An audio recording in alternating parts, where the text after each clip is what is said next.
Hay una pregunta que ningún predicador se atreve a formular en voz alta, una duda que flota entre líneas en las Escrituras, pero que casi nadie tiene el valor de investigar. ¿Quién fue el primer ser celestial juzgado por Dios? La mayoría cree que la respuesta es obvia: Lucifer. Pero ¿y si no fuera cierto? ¿Y si, oculto en lo profundo de la eternidad, mucho antes de que se gestara la primera rebelión, alguien más se presentó ante el trono de Dios y se enfrentó a un veredicto que cambió la estructura del cielo mismo? Estás a punto de descubrir una verdad tan antigua que incluso los ángeles temen susurrarla. Un momento borrado de las páginas sagradas, no por insignificante, sino por ser demasiado peligroso de recordar. Y tal vez, solo tal vez, Dios mismo se aseguró de que el nombre de este ser nunca más se pronunciara. Si esta verdad ha estado oculta durante tanto tiempo, es porque pocos estaban listos para escucharla. Dale me gusta al video, suscríbete al canal, compártelo con alguien que necesite saberlo antes de que sea demasiado tarde y comenta: ama a Jesús. La Biblia comienza con la luz, con el orden, con la creación del cielo y la tierra. Pero la luz no viene sin un contexto. El orden nace del contraste. Entonces, ¿qué existía antes de en el principio? Podría haber habido una historia celestial antes del Génesis, un momento previo a la creación cuando Dios ya estaba interactuando con seres inteligentes, espíritus, aún no llamados ángeles, formados en la esencia cruda de su voluntad. Y entre ellos, uno era diferente, no en poder, no en forma, sino en pensamiento. Este ser, antiguo más allá de la comprensión, no cayó por orgullo o violencia. No reunió legiones ni cuestionó la soberanía de Dios. En cambio, tomó una decisión mucho más sutil e infinitamente más peligrosa. Cuestionó algo que nadie más se atrevió a cuestionar: el propósito de Dios. No era un rebelde como imaginamos. No buscaba derrocar el trono. No anhelaba adoración ni un reino propio. En cambio, planteó una pregunta tan profunda, tan sagrada, que el cielo mismo se congeló en silencio.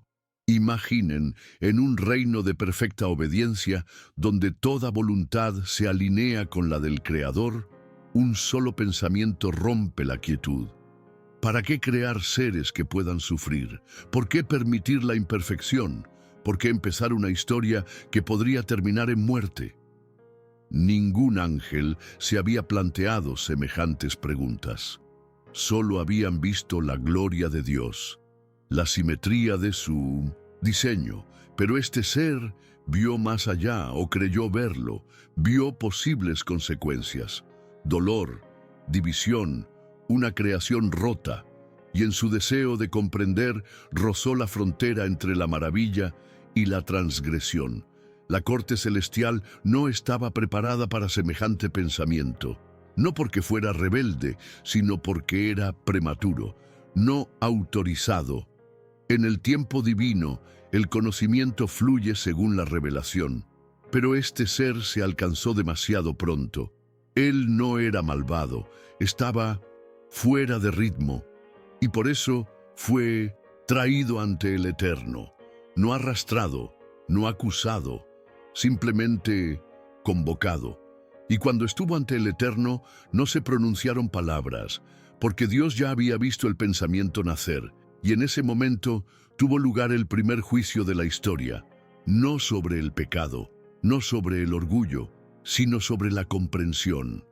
Una pregunta se convirtió en un veredicto, y un veredicto se convirtió en silencio, eterno, irreversible y aterrador. ¿Qué clase de ser podría ser juzgado sin siquiera hablar en voz alta? En el cielo el pensamiento se ve, la intención es sustancia. Todo ser espiritual está desnudo ante los ojos de aquel que lo formó, no solo en forma, sino en pensamiento. Así que cuando la voz interior de este ser tembló con duda, con indagación, resonó más fuerte que 1000 rebeliones. Dios no respondió con ira. No hubo truenos, No hubo fuego, solo una separación, un corte. En un momento estaba en comunión con lo divino, al siguiente estaba en otro lugar, no arrojado al infierno. Ese lugar aún no existía, no destruido, porque no era malvado, sino aislado, olvidado por el cielo, recordado solo por la consecuencia que dejó atrás. Los demás seres celestiales lo sintieron, no lo comprendieron, pero lo sintieron, un vacío, una fractura, un cambio en la armonía del reino celestial. Algo se había eliminado, como una nota arrancada de una sinfonía perfecta, y el canto de la creación tembló levemente desde entonces. No se les contó lo sucedido, no se hizo ningún anuncio, pero el mensaje era claro. Hay preguntas que el cielo no permite, no porque la pregunta sea malvada, sino porque no es el momento adecuado. Y desde ese día, el silencio se volvió sagrado.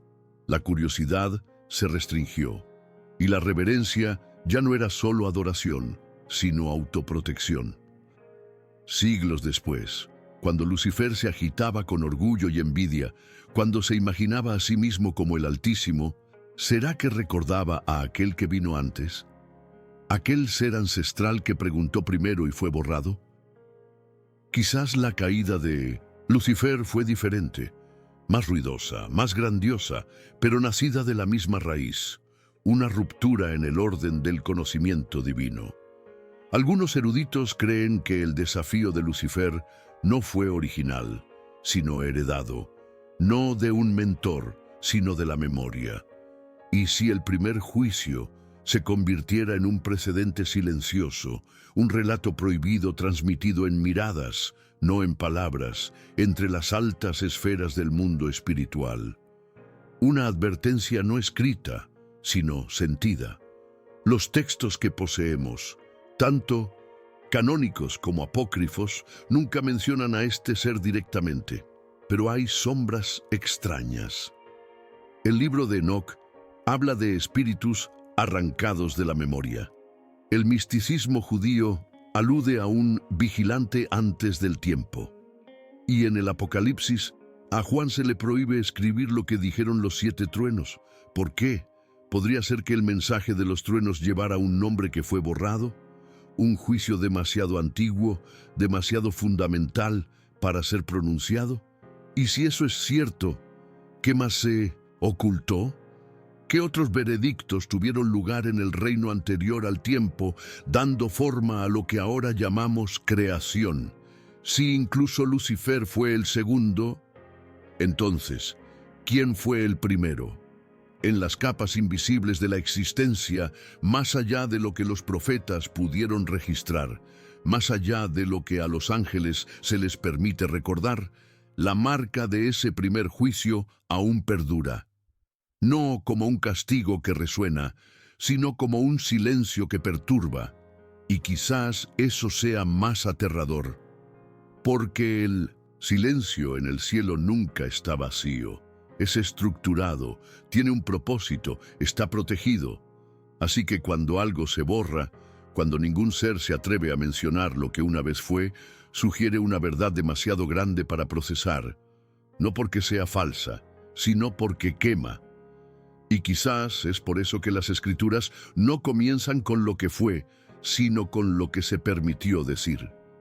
En el principio, pero no el primer comienzo.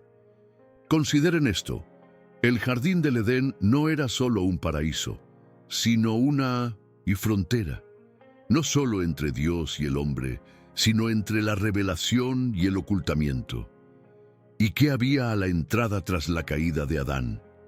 No solo querubines, sino una espada de fuego. ¿Por qué una espada? ¿Por qué fuego? ¿Qué protegía?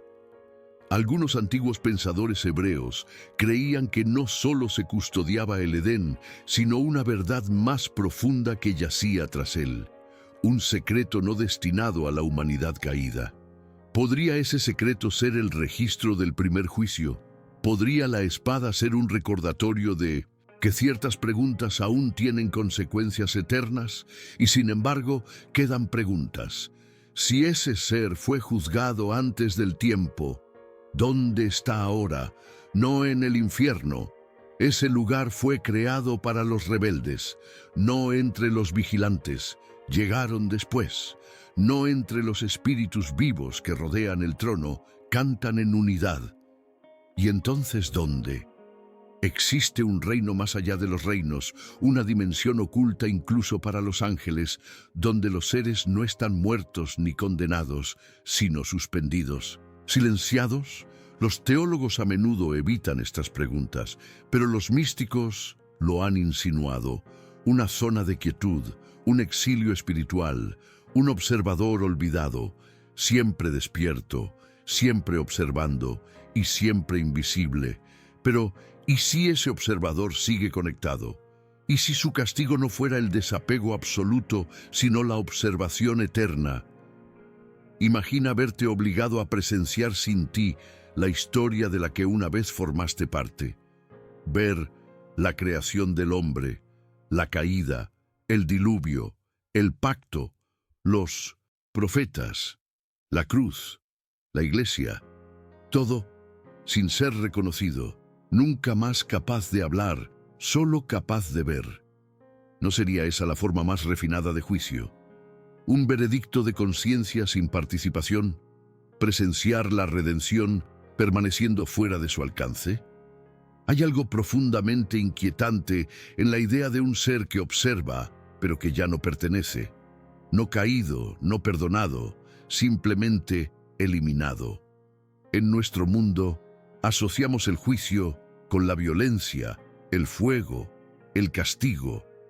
Pero, ¿y si la forma más completa de disciplina divina no es la destrucción, sino la desconexión? Un espíritu formado en comunión, ahora sin acceso a la comunión misma. ¿Qué le hace eso a una mente celestial? ¿Ser consciente de Dios, pero incapaz de sentir su presencia? ¿Presenciar la adoración, pero nunca más participar? ¿Oír el nombre del Creador resonando por la eternidad, pero nunca se le permite corresponderlo? Cuanto más examinamos la estructura del reino espiritual, más lagunas encontramos. Momentos vagos, voces silenciadas, versículos que retroceden en lugar de avanzar. ¿Por qué se le prohibió a Juan escribir lo que dijeron los 7 truenos? ¿Por qué se le dijo a Daniel que sellara sus visiones finales hasta el final? ¿Por qué los profetas guardan silencio tan a menudo después de las mayores revelaciones? ¿Será que cada uno de ellos rozó algo antiguo, algo prohibido, algo más antiguo que incluso su propio llamado? ¿Una presencia aún activa, pero no registrada? Algunos rabinos creían que hubo testigos silenciosos presentes en la caída del hombre, espíritus que no intervinieron, sino que observaron. Pero ¿y si uno de ellos no estaba allí por elección propia, sino por sentencia, colocado por orden divina para presenciar el desarrollo de la historia como parte de su castigo? ¿Y si esa presencia, cerca del árbol del Edén, la que no dijo ni hizo nada, no fuera una metáfora, sino un recuerdo del primer ser que compareció ante el juicio? ¿Podría eso explicar la extraña quietud que sobrevino tras el pecado de Adán? Cómo el cielo se quedó en silencio por un instante, como si algo antiguo se hubiera desencadenado. Y he aquí una reflexión que inquieta incluso a los eruditos más valientes. ¿Y si Dios no hubiera borrado a ese ser para proteger el cielo, sino para protegernos a nosotros? ¿Y si su presencia, su conciencia, su misma existencia representara un peligro para la humanidad, no porque actúe, sino porque su historia despierta preguntas que nunca debimos plantearnos? Preguntas como, ¿qué había antes de la caída? ¿Qué leyes rigen el pensamiento en el cielo? ¿Puede juzgarse la conciencia misma? Si tales preguntas pueden quebrantar la armonía entre los celestiales, ¿qué podrían hacer entre mortales hechos de polvo? Quizás por eso la Iglesia nunca aprendió de él. Por eso las Escrituras guardan silencio y los teólogos evitan su mirada. Porque su existencia no es una lección de rebeldía, sino una lección sobre el precio de saber demasiado, demasiado pronto. Y eso es algo con lo que la humanidad ha luchado desde el Edén. Come y se te abrirán los ojos, dijo la serpiente. Pero mucho antes de que Eva alcanzara el fruto, otro ser ya había abierto los ojos en el cielo y había pagado el precio. ¿Será que la caída del hombre no fue la primera búsqueda de conocimiento prohibido, sino la segunda? Piénsalo bien. A menudo imaginamos el cielo como algo estático, inquebrantable, eterno, y en muchos sentidos lo es. Pero ¿y si la primera vibración en la eternidad no fuera un canto de alabanza, sino el eco silencioso de una pregunta? Una pregunta silenciosa que ondulaba a través de la perfección, no con desafío, sino con urgencia.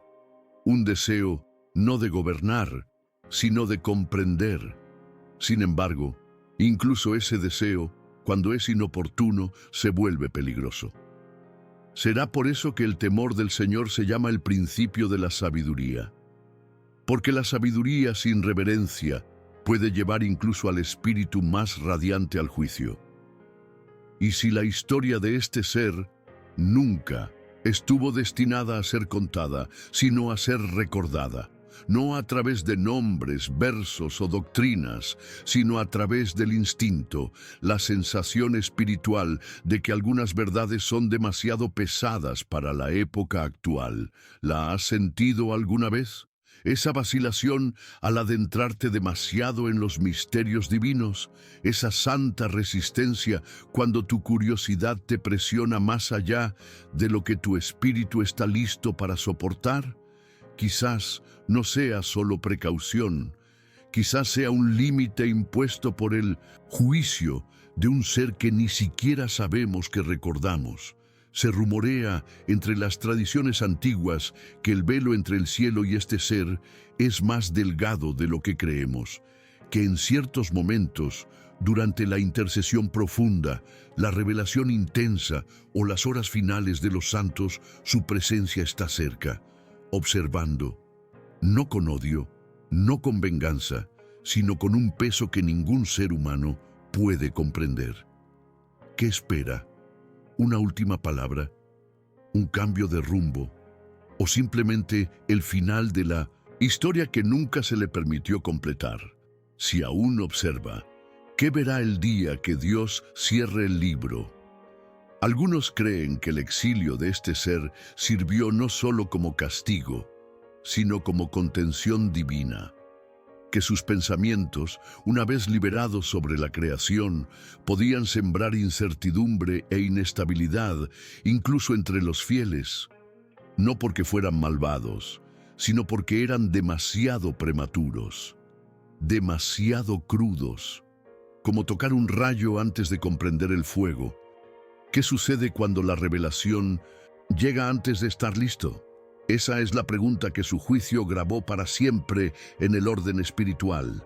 Y tal vez por eso ciertas preguntas arden en el alma, pero nunca encuentran paz en la respuesta, porque el eco de su indagación aún existe en nosotros. ¿Y si el apóstol Pablo tocó la frontera de este misterio? Escribió sobre ser arrebatado al tercer cielo, sobre escuchar palabras que al hombre no se le permite pronunciar. No capaz, ni no digno, sino no permitido. ¿Podría haber visto Pablo algo relacionado con este ser antiguo? Una cámara olvidada, un nombre sellado, un rostro que una vez estuvo ante Dios en pureza y ahora permanece en silencio. ¿Podría ser esa la razón por la que Pablo habló en enigmas sobre los misterios de Dios? Porque había vislumbrado lo que precedió al Evangelio. De ser así, significaría que todo nuestro viaje espiritual, del Edén a la cruz, de Pentecostés al Apocalipsis, transcurre en un escenario donde ya ocurrió un acto previo, pero el telón se Él corrió antes de que llegara el público, y el único que recuerda ese acto es el que fue juzgado. Esto hace que cada momento de la historia sea más intenso, cada visita angelical más intensa, porque tal vez, solo tal vez, tras el velo de cada revelación sagrada, hay un observador. Y aquí es donde la tensión se vuelve insoportable. Si ese ser aún existe, aún ve y aún espera, ¿qué espera? ¿Justicia? ¿Restauración? ¿Otro juicio? ¿O simplemente el momento en que toda la creación regrese al trono y la historia del primer juicio finalmente se revele? Una cosa es segura. Si alguna vez lo llaman de nuevo, no será para hacer otra pregunta. Será para responder una. Y cuando llegue ese momento, el silencio de la eternidad se romperá. Imagina el peso de ser el primero en comparecer ante la justicia divina, no como un rebelde, ni como un enemigo, sino como un precedente, aquel cuyo silencio se convirtió en ley. Si los ángeles aún hablan de él, lo hacen con miradas. Si los profetas aún sueñan con él, despiertan sin memoria. Su juicio no solo lo abordó a él, fue una línea trazada hacia la eternidad. Y todos los que se acercan a los misterios de Dios ahora caminan por su borde. Incluso Jesús, el Verbo encarnado, habló en parábolas, ocultó ciertas verdades y dijo, ahora no las pueden soportar. ¿Podrían esas verdades tácitas ser ecos de la primera pregunta? Hay un patrón oculto a simple vista. El Edén estaba protegido por una espada.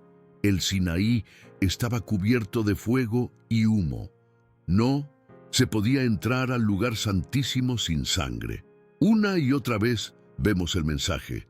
Algunas cosas son sagradas porque son peligrosas, y algunos seres se vuelven peligrosos porque vieron demasiado de lo sagrado. Este ser no profanó el cielo. Expuso lo cerca que puede estar incluso la perfección de desmoronarse si se aborda sin el tiempo divino. Y tal vez, solo tal vez, eso es lo que hace que su destino sea tan aterrador y tan sagrado.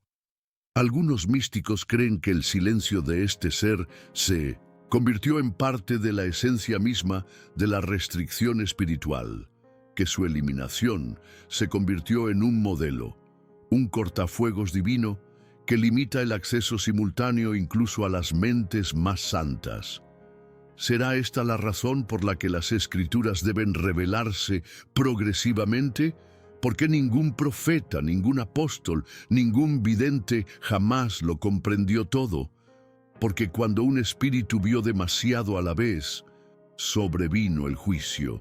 Y desde entonces, toda revelación se ha filtrado a través de la misericordia.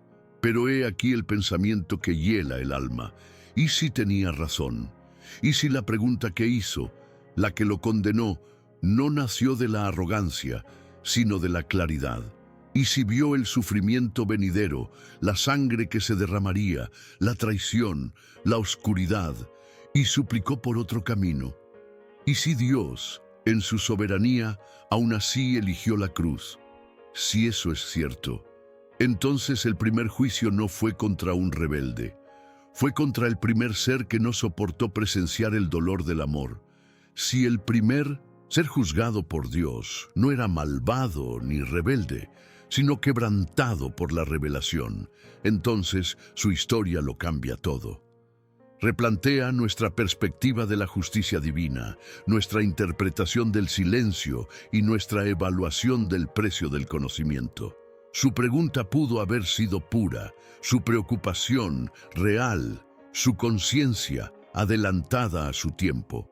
Pero en el orden divino, incluso la pureza debe someterse a un propósito. Incluso la comprensión debe esperar permiso. Y cuando no lo hace, se vuelve insoportable. Quizás por eso este ser tuvo que ser eliminado, no para castigarlo, sino para proteger al cielo de su agonía. A menudo hablamos de la cruz como el punto de inflexión de la historia, y lo es. Pero, ¿Qué pasaría si alguien viera la sombra de esa cruz antes de que existiera la madera? ¿Y si este ser viera al Cordero inmolado desde la fundación del mundo y no pudiera aceptarlo? No por rebeldía, sino por dolor. Eso significaría que su juicio no se trataba de desafío, sino de desesperación. Y si eso es cierto, su silencio no es solo una sentencia, sino un clamor que aún resuena, un clamor que dice, ¿tiene que ser así? Y el cielo, en su sabiduría, respondió con silencio. Por eso temblaron los profetas, por eso Juan cayó como muerto, por eso Ezequiel vio ruedas dentro de ruedas y apenas pudo mantenerse en pie. Probaron la revelación, vislumbraron fragmentos, pero a nadie se le permitió volver a ver lo que vio el primer ser juzgado. Su error, si podemos llamarlo así, se convirtió en nuestra protección. Recibimos luz a raudales, porque una vez Él alcanzó la gloria sin filtro, y ésta lo quebrantó. Quizás por eso le dieron a Pablo una espina, quizás por eso algunas visiones fueron selladas, quizás por eso incluso los ángeles se cubren el rostro, y sin embargo lo sentimos. Esa atracción, ese hambre, esa santa curiosidad, vive en nosotros porque estamos hechos a imagen de aquel que todo lo sabe. Pero también estamos hechos de polvo, frágiles, efímeros, fácilmente destrozados, así que caminamos lentamente hacia el misterio, sin saber nunca dónde está el límite. Pero ahora, quizá lo entendemos. Quizá ese antiguo juicio no se borró para olvidarlo, sino para enseñarnos a buscar sin destruirnos. Y quizá, solo quizá, el que fue juzgado primero siga observando, esperando a ver quién se atreve a alcanzar lo que él hizo una vez. ¿Será que su silencio se volvió intercesor? ¿Que en su aislamiento aún observa, no para condenar, sino para lamentar? Un ser que vio el costo de la redención antes de que comenzara y ahora carga con el dolor eterno de saber que nunca podría detenerse. No se resistió a la voluntad de Dios, se derrumbó bajo su peso, y tal vez esa sea la verdadera razón por la que fue removido. No porque fuera una amenaza, sino porque no pudo sobrevivir a lo que vio. Un acto divino de misericordia, oculto bajo un juicio. Un ser demasiado sensible para la era de la gloria. Y ahora, nosotros, las frágiles criaturas de Mindomendesi, barro, recorremos el camino que Él una vez previó. Vivimos en la historia que lo destrozó. Sentimos el dolor, la pérdida, la sangre. Nos debatimos con las mismas preguntas que Él una vez se forjó en un reino demasiado perfecto para contenerlas. Pero a diferencia de Él, nacimos para este mundo. Nos moldeamos en la tensión entre el cielo y la tierra. Y así, mientras Él observa en silencio, lloramos, rezamos, caemos y encontramos la gracia. Quizás esto es lo que Él no pudo imaginar, que a través del dolor seríamos llevados por el amor. No hay verso que lo nombre, ningún pergamino que cuente su destino.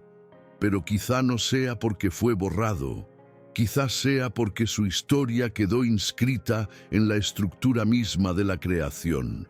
Cada pausa sagrada, cada pregunta sin respuesta, cada límite sagrado, todos apuntan hacia Él, no solo como una advertencia, sino como un recordatorio, que algunos seres fueron juzgados para que pudiéramos ser guiados, que algunos silencios fueron ordenados para que pudiéramos ser invitados, y ese ser, olvidado hace mucho por los cantos celestiales, aún puede ser recordado por la forma en que los cielos nos enseñan la reverencia. Así que, la próxima vez que tu espíritu sienta esa misteriosa restricción, esa mano invisible que te impide pedir demasiado, ir demasiado lejos, exigir saber lo que nunca fue tuyo, recuerda, caminas sobre tierra sagrada, y en algún lugar más allá de este reino, en un espacio no marcado por el tiempo ni las estrellas, un ser Ancestral aún se arrodilla en silencio, no caído, no perdonado, simplemente ahí, un testigo, un remanente, un alma juzgada no por maldad, sino por adentrarse demasiado en lo que ni siquiera los ángeles pueden contener. Un día todo será revelado. Los libros sellados se abrirán, los pergaminos ocultos serán leídos, los truenos hablarán, y quizás, solo entonces, la historia de este ser se contará en voz alta, no como una fábula, ni como una advertencia, sino como parte del archivo eterno de la perfecta justicia y misericordia de Dios. Hasta ese día, su historia permanece escrita entre líneas en las Escrituras, codificada en cada vacilación del cielo, en cada filtro de profecía, en cada momento en que el silencio habla más fuerte que el trueno. No está perdido, espera el fin. Quizás por eso el Apocalipsis concluye así, no solo con triunfo, no solo con juicio, sino con misterio. Que el que es santo siga siendo santo, que el que es inmundo siga siendo inmundo. Es como si las últimas palabras de la Escritura reconocieran que algunas cosas permanecerán sin resolver hasta el final. Y quizás el silencio de este ser sea parte de ese misterio final. La pregunta sin respuesta que nos mantiene humildes y que mantiene el fuego del cielo encendido con asombro. Nunca te dijeron su nombre, nunca debiste encontrarlo, pero ahora conoces su presencia, la has sentido, en el silencio después de una oración demasiado profunda, en el momento en que un versículo te detuvo en seco, en Mindoncina, el espacio entre la revelación y el temblor. Ese era él, o mejor dicho, la línea que cruzó, la pregunta que se atrevió a hacer, el silencio que siguió. Y tal vez la invitación que Dios te da ahora no es a perseguir lo que vio, sino a recordar por qué lo detuvo. Así que la próxima vez que busques el cielo, haz una pausa. No con miedo, sino con asombro. Fuiste creado para buscar, pedir, adorar, pero siempre con reverencia. Porque antes de que el pecado tocara el mundo, antes de que Satanás dijera una sola palabra, alguien más se presentó ante el trono y fue juzgado, no por lo que hizo, sino por lo que vio. Y los cielos nunca lo olvidaron. Si esta revelación te conmovió, no te la guardes para ti. Comparte este video, deja tu comentario y suscríbete al canal para seguir recibiendo verdades que han estado ocultas durante siglos. Y ahora, si quieres profundizar, hazte miembro. Al hacerlo, bendices este ministerio y nos ayudas a mantener vivo este mensaje. Simplemente haz clic en Hazte miembro abajo. No te quedes solo mirando, sé parte de él.